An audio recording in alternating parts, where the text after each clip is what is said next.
YouTube's always giving me suggestions. Hey, you want to watch this, right? It's recommended for me by YouTube because of all the trading videos I've watched. And I come across this guy who's got amazingly, like, no thumbs down. I mean, decisive trading. The reason why I came across this is I was doing a search for how to design a simple trading plan for beginners.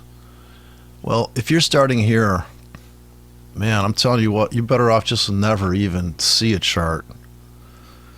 Now, what is it? This is a classic. This is all the standard stuff. You can buy trading books all day long. You're going to see the same nonsense. Listen to this classic view of trading, and in particularly the 200, I think a simple moving average, 200. Identify trends the same way that large institutions and banks do this. So the idea here is that since if it's good enough for large institutions and banks, it's good enough for us, right? Because we're going to make money. They know what they're doing, right? I mean, they must know, right? Why would they be a big bank if they didn't know? And from just my knowledge over the years, I know his knowledge over the years, and I mean, you can grab that knowledge in about 20 seconds out of some dumbass book. All these people write books. I'm going to write a book, damn it. How about me write a book, huh? Jesus. That they use the 200 simple moving average to do this. So if you add this to your chart, I'm just going to make it blue so it's nice and easy to see. If the market has been trading on one side of this moving average for an extended period of time, then you can say it has been trending. So let's just make a decision and say if the market has been trading on one side of this moving average for a minimum of 2 months, then we can say it is in a trend. So a minimum of 2 months. As soon as you put that one number to that formula, can't anybody see how ridiculous that is in these markets that are completely catawampus? Are you seriously going to tell me? Come on, does that even pass the logic test? I think my pet dog that died last year has got more logic in his head. We're in just almost August now, so we'll just say May, June. There you go, 2 months.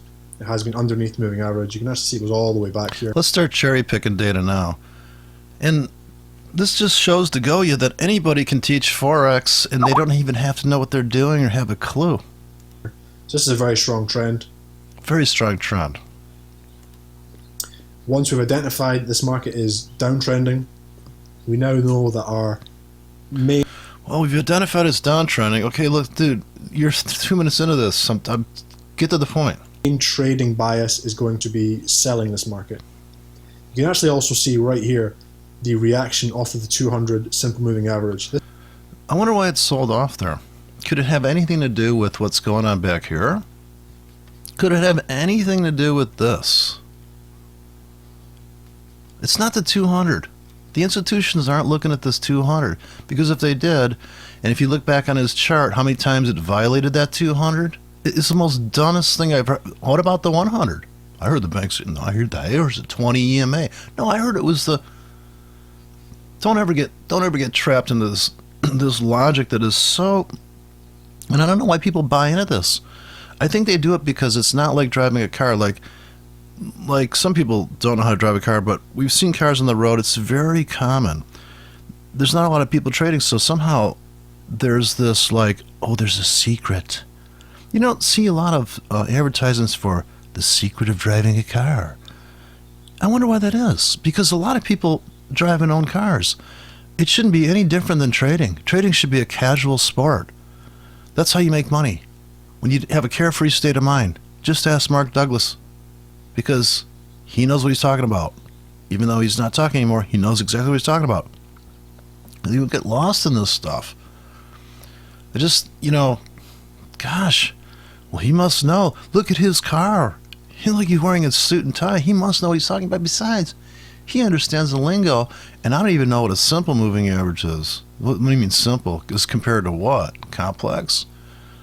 I mean, I don't understand that people are just completely befuddled by the markets, and they're just, it's overwhelming at first, I guess, because you're looking at this going, wow, I mean, where do I get in? Yeah, because it's just like this. And I guess that's the reason for these type of videos to exist, where people are like, here, let me show you. Wow. I mean, just think for yourself. You'll do much better. Like, just open an account, start trading, and just say, I'm willing to lose $1,000 or $50, and just start trading, and just think, it seems like I make money when the market goes up and I'm long, and it seems like I lose when the market goes up and it goes down and I'm long. And once you put that together, you'll realize that that's all trading is. And this is mind-blowing. This guy goes through, this is a simple trading plan. Oh my God, it's so complicated. I'll show you all the classic garbage that people are taught right here. This guy goes through the classic list of garbage. I mean, he's not even showing you how to change a spare tire on your car. Like, he doesn't even take you through the most. If this is simple, I'd hate to see his complex course. And I guess that's the whole root of it, right? You come up with a complex course. Well, wait a minute, you didn't sign up for the extended classes. You want the full package. Are you kidding me? If you're living your life and you've got money, maybe you shouldn't even be trading. If you've got a day job that pays good money, step away from it. If you think you're going to be if you think of some glamour thing, it's not. It's the boringest thing you've ever done in your life. Once you see how boring it is, you'll die to go back to your day job. This is with big banks and institutions. This is where they look to invest money.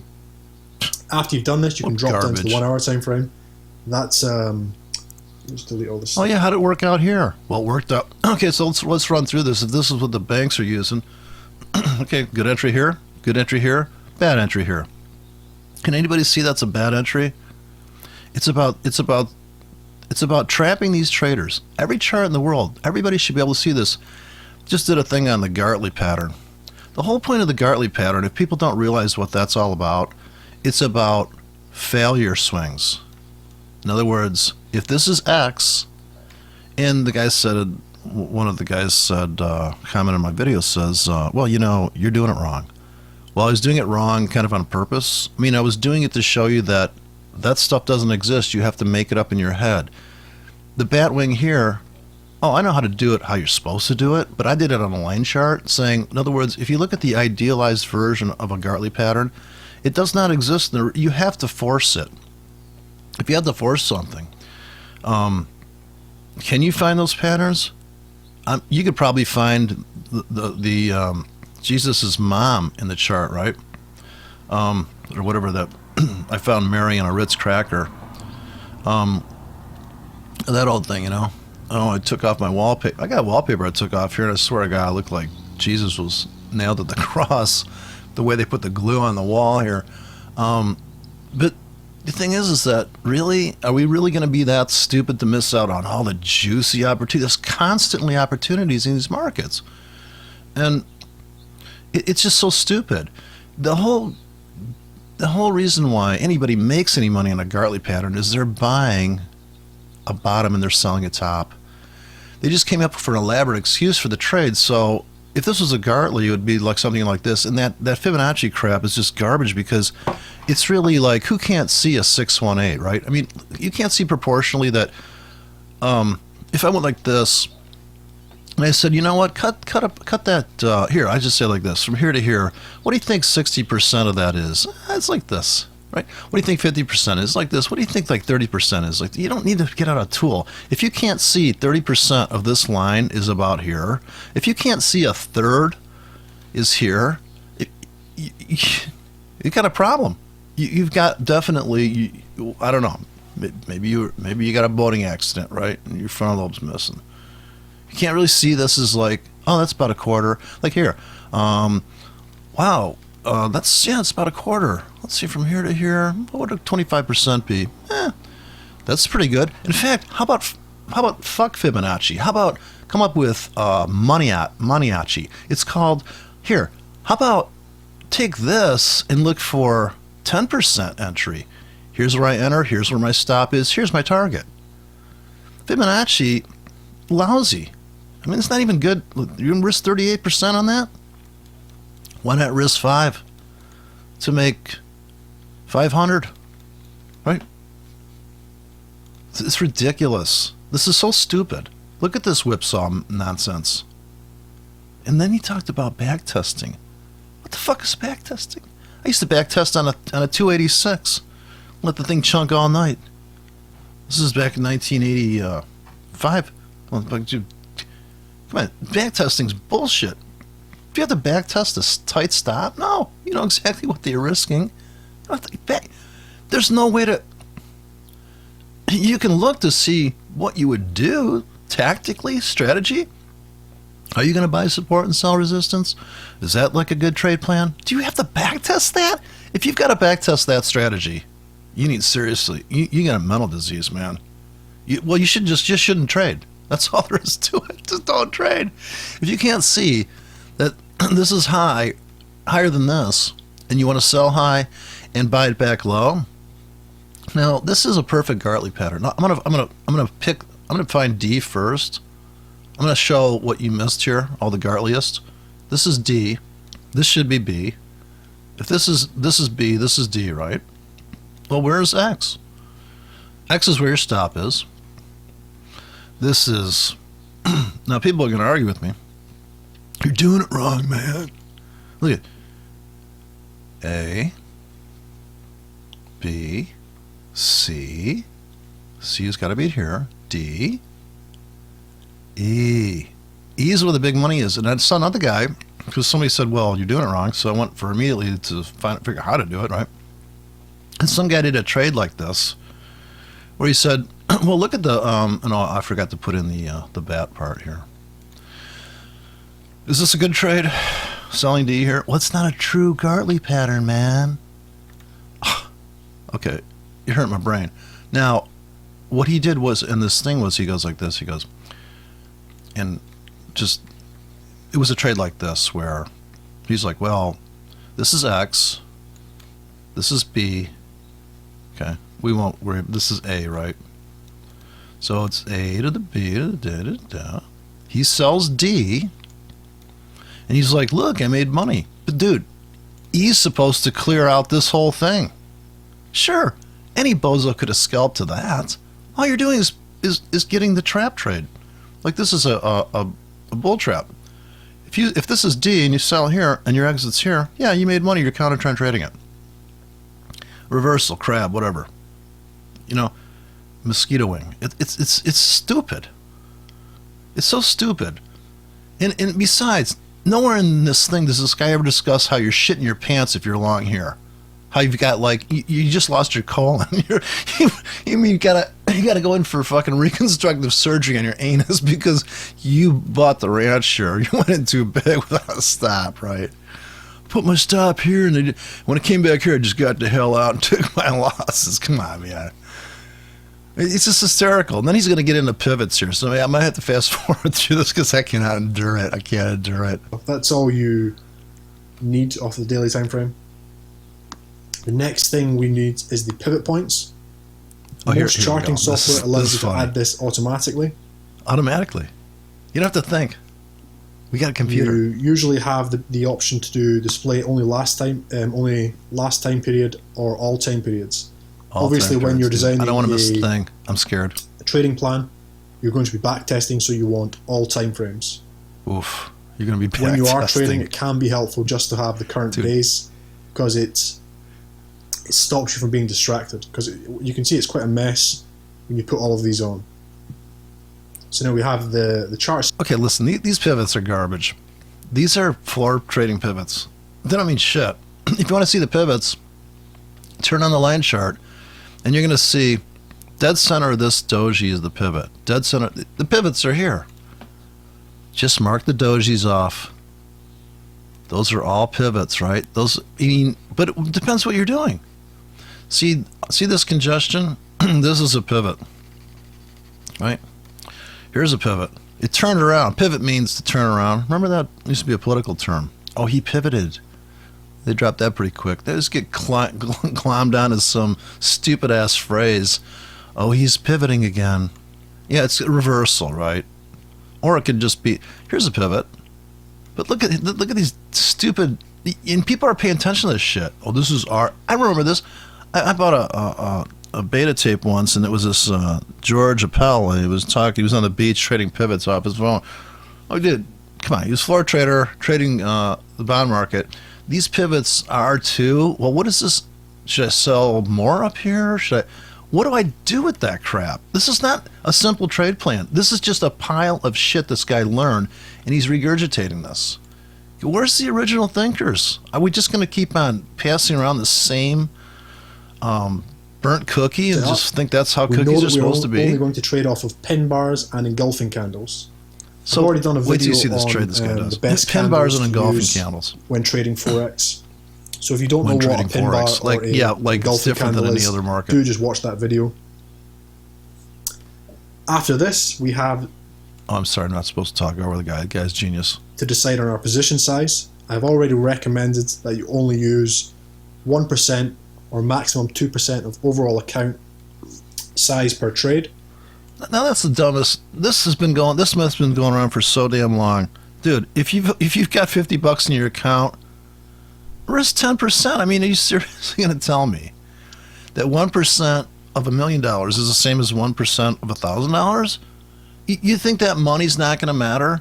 Besides, why not trade 0.001? Because you know you're wrong. You know you can get a better entry. You know you can scale and build in positions.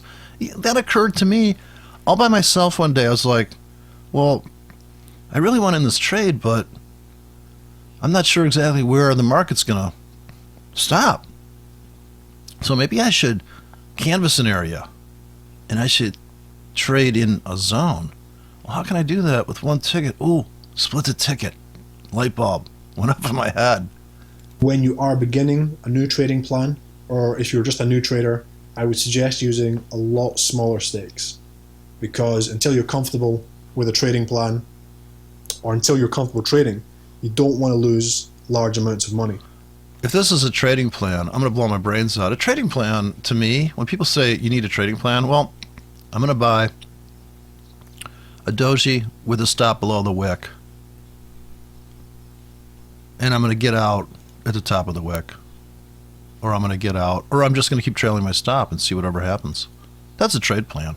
That's a simple trade plan. Find a doji, sell. Find a doji, buy. If I was going to show anybody, I'd say, when you see a doji, either put on a hedge or just choose a direction. There's not a lot of dojis. You're not going to blow the account up. There's a doji. Find a doji. Find the doji, get in. Yeah. That's a trade plan. Find the doji, put your stop at the end of the wick. Walk away. That's a simple trade plan. What this guy's showing you is he's just regurgitating all the crap. That's what I have a problem with, these people that they're just passing along the same stupid traditions of, like, it's almost that we're at the point right now where people still think this would be like if when it rained outside, people say, why does it rain outside? Rain fairies. Oh, it's not the clouds gathering up. No, in fact, we did a rain dance and you saw how it rained, didn't you? But you've been doing a rain dance every day for the last 200 days. I know, finally kicked in. Come on, man. Why isn't anybody calling anybody out on this stuff? Well, maybe there's just, well, the professional traders are off making money, but the poor people that are just surfing the internet for info, and then they sign up for these people, and then and maybe they are making a whole 5% a week. But man, you could be cleaning up. So let's just say we're going to do 1%. The next thing is your risk to reward. Now, if we're selling into this market, we are following the overall trend. So, for this trading plan, let's say we are going to look for 1-to-1 risk to reward when selling. 1-to-1. The way this guy's trading, how long is it going to take him to blow this account up? I guess anybody, the nice thing about the internet, anybody can start a service. You know, anybody can start anything. 1-to-1. How about 1-to-5 and just see how hard it is to find those windows? Well, you can see them right here. Of course, you know, if you have half a brain, you want to get in on a doji, or you want to get in a psycho wick, or you just want to get in where everybody's getting stopped out. Like, where's your stop at? I'll buy your stop. Just invert if 90% of traders lose, and a lot of that's psychological, but just invert what they're doing. And then we're going to close half position size. That means if we're trading £10 per pip, $10 per pip. Well, at least he's scaling out. Half the position he's going to get out. When it gets to 1-to-1, we would close it down to £5 or $5 per pip. And then we will let the market run. To decide on the exit, we will discover that as we begin testing this trading system. Now, if we're buying into this market, this is counter trend. So what we'll say is we'll just look for a 1-to-1 risk to reward when buying. This is not the method that I use all the time. I'm not giving you bad advice here. I'm just designing this trading plan as I go to show you how it's done. What? Not giving you bad advice here. I'm just showing you how to trade like shit. As you're backtesting, you may change these entry signals. You may change your risk to reward. But what I'm doing here is just showing you how it's done. So after we determine risk to reward, all you want to do is you want to start testing your system. Now, I mainly trade the 5-minute time frame. For me, when I'm back testing a system, I go as far back as my charting software will allow me to go, which tends to be 1 year. Why? So all I'm going to do here is I'm going to take a portion of the chart. I'm just going to start right here because I can see a pin bar. Right here. So this would be your entry signal. Now, a lot of people, when they enter the markets, they look for retraces to enter. I never ever trade like this. I always look for the market to then break the candle. So if I'm looking to buy, I look for it to break the high of the candle. If I'm looking to sell, I'd look for it to break the low of the candle. The reason is, using the pivot points. This is the pivot point right here. So our signal is on the pivot point. That is the first confluence. The second confluence for me would be the candlestick pattern. This is a pin bar. That is the second confluence. The third confluence is that it breaks the high of this candle. So that's 3 things all aligning, giving me confidence to enter this trade. The stop, the best thing with the stops is as you are back testing, but how are you getting you in? will discover the kind of... This is a big problem I have. Everybody that shows these videos, are you putting a buy limit at the pivot? Okay. Then you stops here. You just let it go. Are you waiting for that thing? Are you going to buy the pullback to retest to that pivot? And see, once again, it's nothing but this hammer. You could put a buy stop on top of that hammer, which hammer is just a doji, right? Oh, no. It's small body. In other words, this low volatility breakout system. When this thing's going up like this, your risk is just increased. This is a known fact. That when you see a big bar like this, if you're selling into that, if your stop's here, your risk to reward ratio, it's all that you missed it. But then you say, oh, I sold here. Okay, but you're cleaning out all this stuff. And still you run a tight stop, right? You run a tight stop here, but they would chop. Once it starts to go like this, when you start seeing this stuff, you're going to get chopped out. You don't have to back test that. Here's another entrance for a D. Here's a D. Here's the B. Here's the C. Right? The sell. This is X has got to be way up here. This is for the garbage. More garbage. More people losing. Lose. Everybody's just not what works best. But for the purpose of this video, let's just say we use our entry to the length of the bar, which is 20 pips, and then we'll use another 50% for the stop. So the stop would be 30 pips. Why? So 7402.5. This is more stupid shit. Like, why would you put a percentage of... Just go with the market structure. You can see the bottom of the wicks, your stop. Oh my God. Here's another dumbass trade. Just continue to look for your signals. There is a pin bar right here. Now this is the funny one. Check this out. Which is a sell signal. That's a sell signal. The entry is below the low, which is down here somewhere. Now, you can decide that if you aren't triggered by the end of the day, you close the position. This is usually what I would do. I don't want my position to be triggered during the night, especially not when the Asian session is in effect, because I find it chops around a little bit. So this one steps into the next day. We close this position, we ignore it. You're then looking for another signal. There's a pin bar here. It doesn't quite reach one of our zones. So for the purpose of this video, we're just going to ignore it.